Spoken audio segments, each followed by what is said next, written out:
expérimente doublement sa liberté. Vous savez, la parole de Dieu nous dit dans Jean 8, 32, c'est Jésus qui parle, « Vous connaîtrez la vérité et la vérité vous rendra libre. » Donc, ici, le temps au futur, Jésus nous encourage à demeurer dans la vérité, dans sa parole, pour devenir libre. Donc, il y a un processus. Tu demeures dans la vérité pour l'expérimenter, la connaître et devenir libre. Mais il n'y a pas que la vérité dans la parole de Dieu qui nous libère. Et j'aimerais ramener cela à ton souvenir, parce que l'onction nous libère aussi.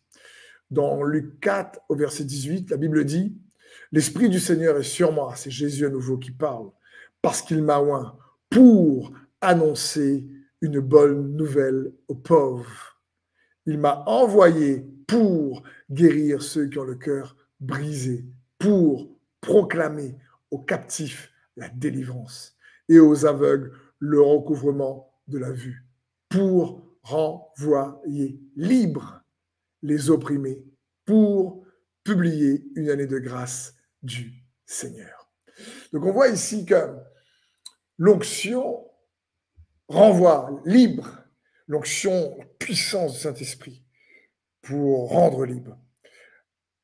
Vous connaîtrez la vérité, elle vous rendra libre. L'onction rend libre. On peut être libre par l'onction et on peut être libre par la vérité. Comprenons bien. C'est important de savoir utiliser, recevoir ces deux armes puissantes que Dieu nous donne.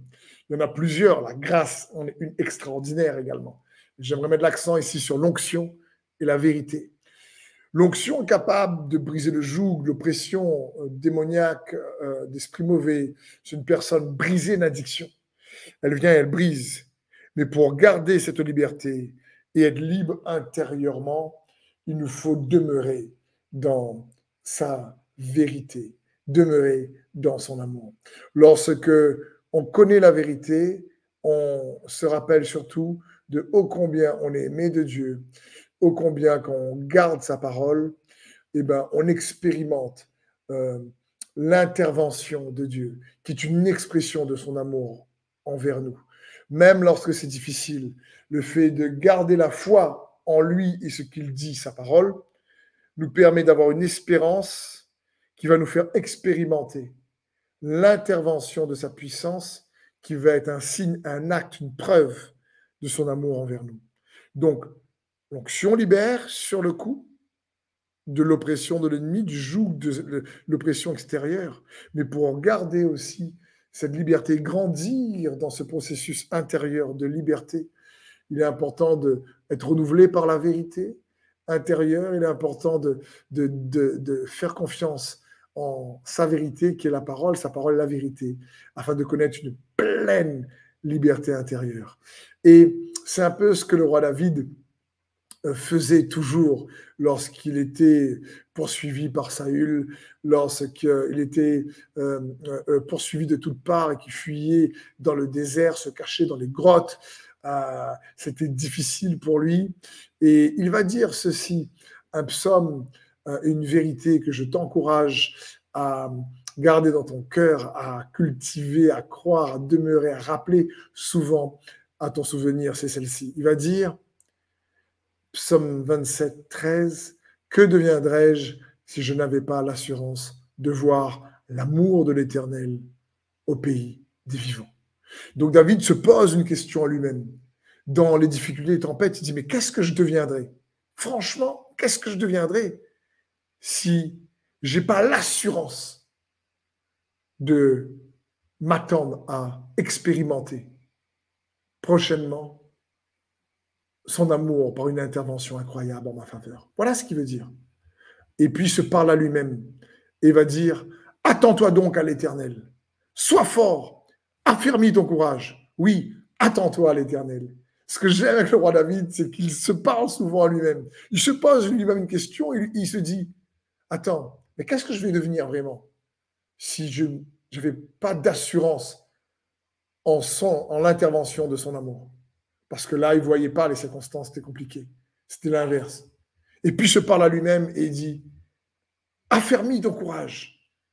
Il dit, sois fort, attends-toi donc à l'intervention de son amour. Donc on voit bien que David avait reçu l'onction avec Samuel, et après il a passé par plein de difficultés, mais il a demeuré dans la foi, en la bonté de Dieu, en sa parole, en ses promesses, pour expérimenter son amour dans le futur.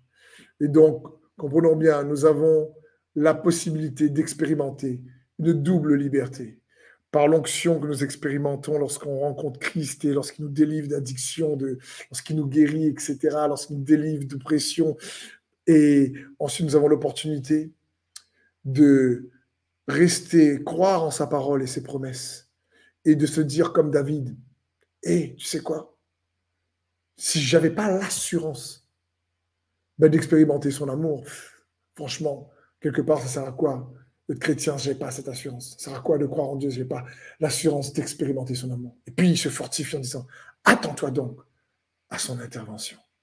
Attends-toi, fortifie-toi et affermis ton courage en se parlant à lui-même.